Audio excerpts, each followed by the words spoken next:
jaringnya. Mumpung air laut sedang pasang, pasti banyak ikannya di pinggir. Kami akan mencari ikan bembireng. Di desaku ikan bembireng sangat enak kalau diolah menjadi makanan. Kupak atau pukul-pukul air seperti ini, supaya ikan-ikannya masuk ke dalam jaring, teman. Nah, kalau jaring sudah terpasang, saatnya menangkap ikan dimulai. Banyak juga ikan-ikan karang di sini. Semoga hari ini aku beruntung dapat ikan yang besar. Menangkap ikan begini mengandalkan kekompakan. Nafas harus kuat saat menyelam. Saat ikan buruan terkena jaring, barulah tangkap ikannya. Ini dia teman, ikan bembireng. Warnanya gelap dan bentuknya seperti ikan bawal. Aku dan teman-teman memang jago menyelam. Teman-teman di rumah jangan coba-coba menyelam di laut pas begini ya. Apalagi tanpa pengawasan orang dewasa. Untung dapat lagi. Rido memang jago kalau nangkap ikan. Tangkap yang banyak ya teman. Zamrul, jaga hasil tangkapannya, jangan sampai terlepas. Lumayan nih hasil tangkapan kami hari ini. Kira-kira ikan ini akan diolah seperti apa ya? Teman, pertama-tama siapkan bumbu-bumbunya ya. Kalau bumbu sudah siap semua, kita bagi tugas teman. Rido, kamu membuat parutan kelapanya ya. Aku akan mencincang-cincang ikannya. Oh iya, ikannya sudah dicuci bersih ya teman. Sedangkan Bibi Sumi dan Karina yang akan membuat bumbunya.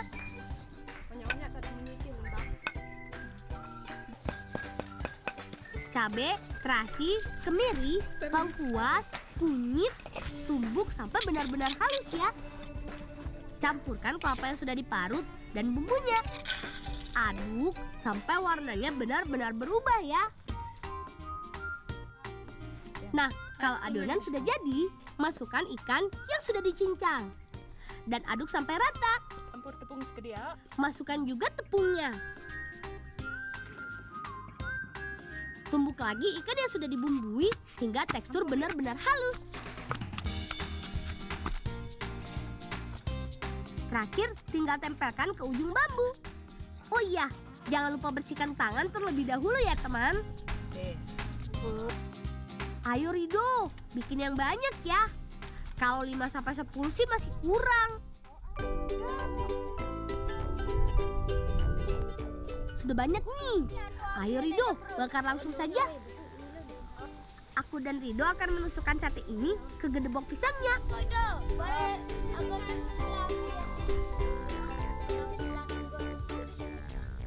Ayo Rido, putar terus gedebok pisangnya biar matangnya merata.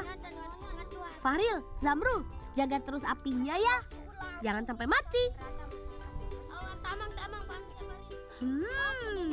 Aromanya saja sedap. Sudah gak sabar nih. Gimana? Mudah kan membuatnya? Teman-teman di rumah bisa kok membuatnya. Kalau ada yang gak suka ikan, boleh juga diganti sama daging ayam. Tergantung selera.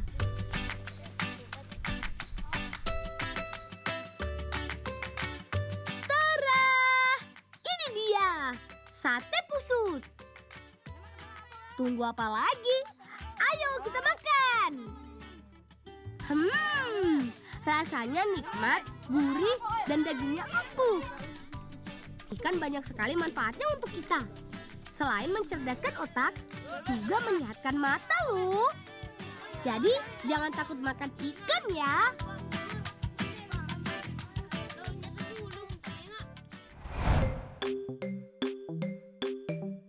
Teman, daerah tempat tinggalku, Desa Rempe, banyak terdapat pohon jambu mete loh. Kalau dengar jambu mete, pasti ingat kacang mete. Nah, kacang mete ini berasal dari biji buah jambu mete. Tahu nggak? Kalau pohon jambu mete ternyata bukan anggota jambu-jambuan atau kacang-kacangan. Si jambu mete lebih dekat kekerabatannya dengan mangga loh. Rido, Gempita, Zamrul, ambil yang banyak ya. Jangan takut habis, masih banyak pohon mete di desaku.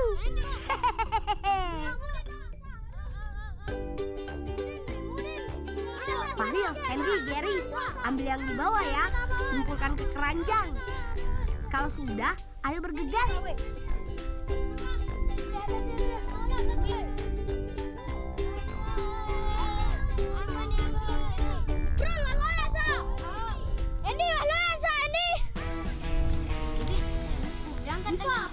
Kalau biasanya hanya bagian bijinya yang dimanfaatkan, kali ini kami juga akan mengolah daging buahnya. Pisahkan daging buah dengan bijinya. Ril, len tolong nyampu ono aja. Oh, Bibi.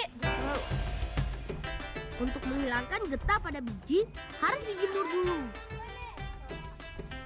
Rapikan ya teman, supaya keringnya merata. Kebetulan kami punya biji jambu mete yang sudah kering. Sebelum kita olah dijadikan makanan, kupas dulu kulit luarnya. Biji mete ini cukup keras, jadi memerlukan sedikit tenaga. Supaya tangan tidak gatal terkena getah biji jambu mete, oleskan kapur. Selain enak dinikmati sebagai cemilan, kacang mete bermanfaat bagi kesehatan loh teman. Salah satunya mengurangi kolesterol jahat dalam tubuh. Jadi membuat dulu kayak ini. Lang, bisa ini lemudi aja. Oh, Ibi. Cuci jambu mete sampai bersih. Hilangkan kotoran dan getah yang menempel.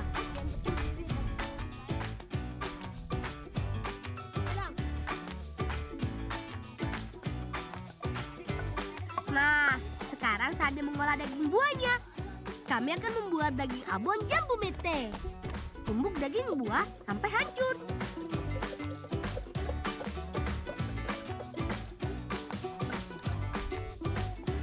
Lalu peras sampai kering.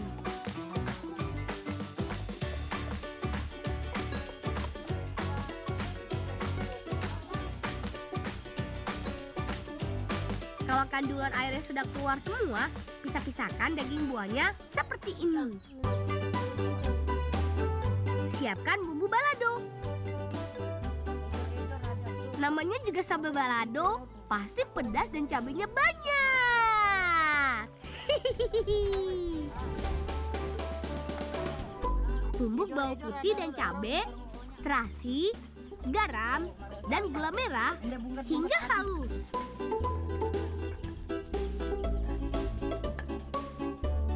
Jambu siap, bumbu pun juga sudah siap. Saatnya untuk memasak abon jambu dan balado kacang mete. Bibi Yuyun yang akan mengajarkan kami untuk memasaknya. Untuk membuat abon, minyak yang dibutuhkan haruslah banyak, supaya abon jambu terendam minyak sepenuhnya. Dengan demikian, abon pun akan lebih cepat matang. Baunya sudah mulai harum. Sambil menunggu abon jambunya matang semua, Zamrul dan Bibi Sri akan membuat balado kacang metenya. Masukkan bumbu balado pada minyak panas. Aduk sebentar, lalu masukkan kacang mete dan aduk lagi. Nah, terakhir tambahkan bawang merah, daun bawang, tomat, dan cabai.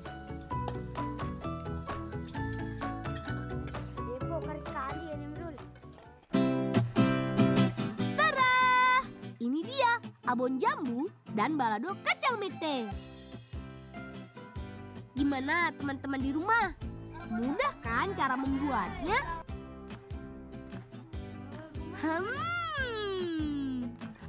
Perpaduan abon jambu dengan kacang mete balado sangat pas.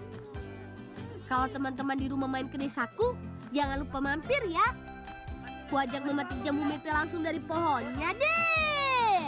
Jangan menjelok putih, jangan. Teman, gak cuma jambu mete saja yang banyak, tapi juga terdapat kebun kopi. Nah, ini dia kebun kopi milik pamanku teman. Kali ini kami bukan mau mengambil buah kopi, tapi daun dan bunganya saja. Bunga kopi agak mirip dengan melati. Ambil yang banyak ya teman. Nah, Fahril, ambil daun yang tidak terlalu tua, juga tidak terlalu muda. Bunga yang dipetik juga nggak sembarangan. Pilih bunga yang sudah selesai masa penyerbukan. Tandanya pada bagian kelopaknya terlihat terbuka. Nah, bunga dan daun ini akan kami olah menjadi teh. Iya, kalau biasanya teh terbuat dari daun teh dan bunga melati, lain lagi dengan yang ini. Kami akan membuat teh dari bunga kopi. Unik kan? Sangrai bunganya terlebih dahulu. Jangan sampai gosong, bisa-bisa nanti jadinya pahit. Bolak-balik terus ya. Nah, kalau warnanya sudah kecoklatan gini, barulah diangkat. Setelah bunga disangrai, sekarang giliran daunnya. Panaskan daun pada kuali tanah sampai warnanya kecoklatan.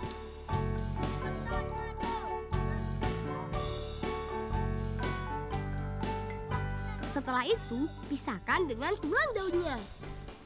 Tumbuk sampai halus.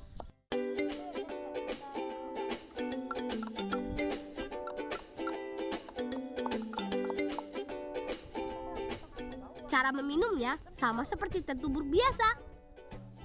Untuk teh daun, masukkan ke dalam teko, lalu seduh dengan air panas. Begitu juga dengan teh bunga kopi. Masukkan bunga ke dalam gelas, lalu seduh dengan air panas.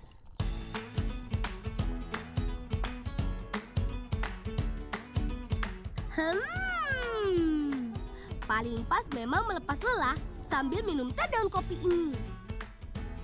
Apalagi ditemani kudapan kacang mete. Oh ya, khasiat dari bunga dan daun kopi ini banyak loh teman.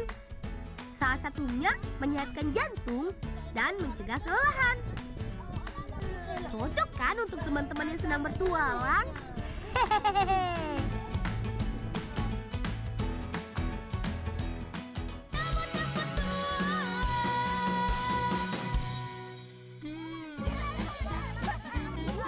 Faril, Daniel, Andre, ayo bergegas.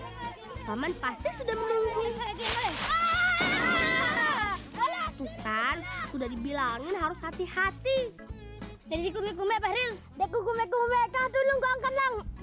Tegling nanti taman di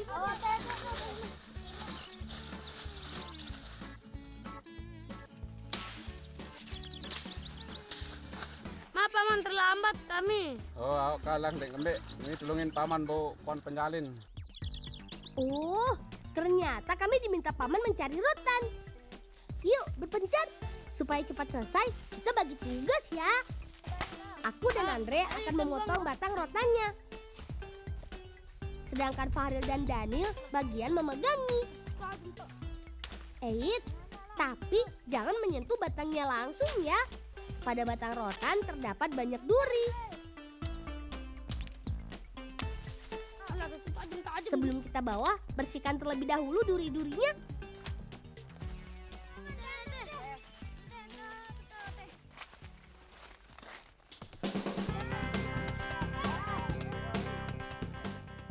Nah, Kak Ina akan membantu kami mengupas batang rotan ini.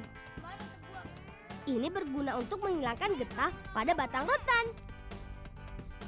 Oh iya teman, batang rotan punya banyak manfaat loh.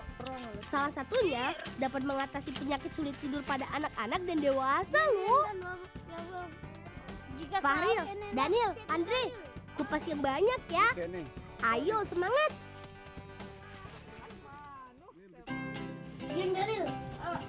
Untuk bisa diolah menjadi makanan, batang rotan ini akan kita jadikan tepung terlebih dahulu. Kita parut dulu ya. Yang banyak ya Daniel. Kalau cuma sedikit sih nggak cukup. Setelah itu, parutan rotan kemudian disangrai sampai berubah kecoklatan dan kering. Oh, Lang. Fahril, sekarang tugasmu untuk menyangrai. Aduk-aduk terus ya Fahril. Jangan sampai gosong. Oh iya, tambahkan sedikit beras. Aduk sampai merata. Kalau sudah disangrai, rotan ditumbuk hingga halus dan menyerupai tepung. Kalau ini tugasnya Andre. Ayo Andre, tumbuk sampai halus ya. Jangan sampai kalah sama Kak Iko.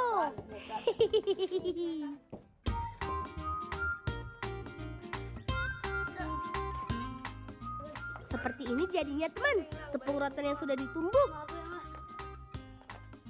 Tepung rotan harus diayak terlebih dahulu sampai menghasilkan butiran yang benar-benar halus.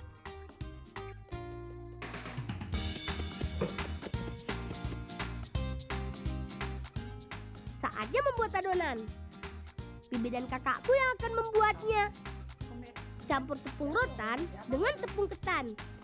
Lalu aduk sampai merata. Jangan lupa masukkan sedikit garam. Tambahkan air dan tepung beras. Sambil menunggu adonan jadi, aku, Daniel, dan Kak Iko akan membuat pewarna alami. Terbuat dari buah naga, kunyit, dan daun pandan. Pewarna alami ini lebih aman dan tentunya lebih sehat dibandingkan pewarna kimia ya teman. Bibi Suni, Kak Rina, dan Kak Iko akan mengaduk adonan dan pewarnanya. Adonan siap untuk dibentuk dan diisi gula merah. Apa ini, Bibi? Sebenarnya kecrit mirip dengan kudapan Jawa, yaitu klepon. Kue ini dinamakan kecrit karena pada saat menggigitnya akan keluar gula merah dari dalam kue. Terakhir, kukus kue kecritnya. Kalau sudah nggak lengket, itu artinya kue kecrit sudah matang dan siap untuk diangkat. Tara, ini dia kue kecrit. Ayo Bi, bagikan kue kecritnya. Sudah nggak sabar. Nyam nyam. Rasanya enak.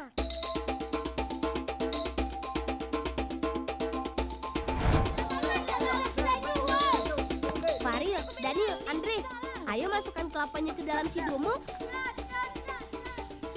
Sudah ditunggu Bibi di rumah nih. Hati-hati ya, yang rapi. Jangan sampai berat sebelah.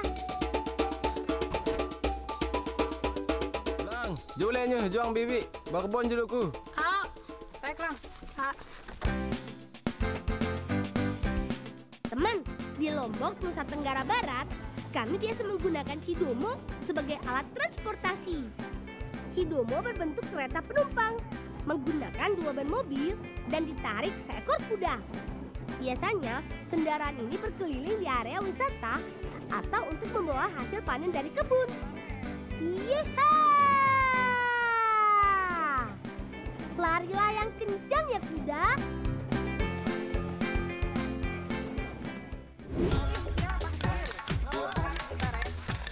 Sehari-hari, warga di sini biasanya mengolah kelapa menjadi minyak. Kelapa yang paling baik untuk minyak kelapa adalah kelapa tua. Kupas serabut kelapanya terlebih dahulu dengan linggis. Setelah bersih dari serabut, baru kelapa dibelah. Nah, semakin kering, daging kelapa akan semakin sulit dicukil. Air pada daging kelapa juga lebih sedikit dan menghasilkan sedikit santan. Untuk tugas memarut, kita serahkan kepada Kak Rina, Andre, dan Fahril. Jadi semua mendapat tugas masing-masing. Rina, oh sawe mengiki walwe? Sawe ene bi walwe. Oh, teke tak kelang. Sudah cukup nih teman. Ayo kita olah selanjutnya. Peras hasil parutan kelapa sampai menghasilkan santan. Lalu diamkan santannya semalaman sampai minyaknya naik dan terpisah dari air. Nah, ini dia teman. Santannya sudah didiamkan semalaman. Kemudian ambil kepala santannya. Kepala santan berbentuk seperti busa kental yang mengapung di permukaan air. Dengan hanya memasak kepala santannya saja, proses pembuatan minyak kelapa akan lebih cepat. Masak kepala minyak sampai 3 jam. Aduk terus, jangan sampai pecah. Supaya warnanya berubah, tambahkan sedikit kencur. Setelah matang, minyak dan ampas akan terlihat terpisah. Lalu saring ya.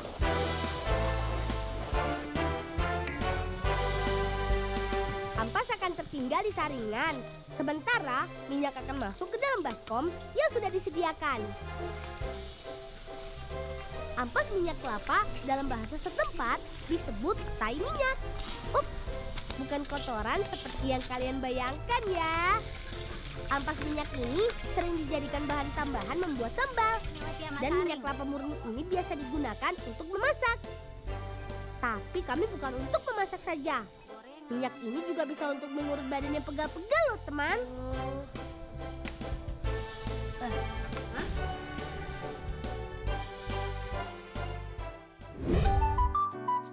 Nah, begini caranya untuk membuat sambal ampas minyak. Pertama-tama, siapkan bahan-bahannya. Ada cabai, garam, bawang merah, dan terasi. Haluskan. Sesuai selera ya teman. Kalau aku sih suka pedas. Jadi tambahkan cabainya yang banyak. Setelah sambal jadi, tambahkan ampas minyak di atasnya. Lalu haluskan kembali sampai semuanya tercampur rata. Sambal ampas minyak ini cukup populer di desaku loh teman. Biasanya sambal ampas minyak ini pasangannya singkong. Ayo kita makan, tunggu apa lagi? Rasanya enak, ada rasa manis-manisnya sedikit. Kalau teman-teman di rumah mampir ke desaku, aku ajak membuat sambal ini deh. Pasti ketagihan.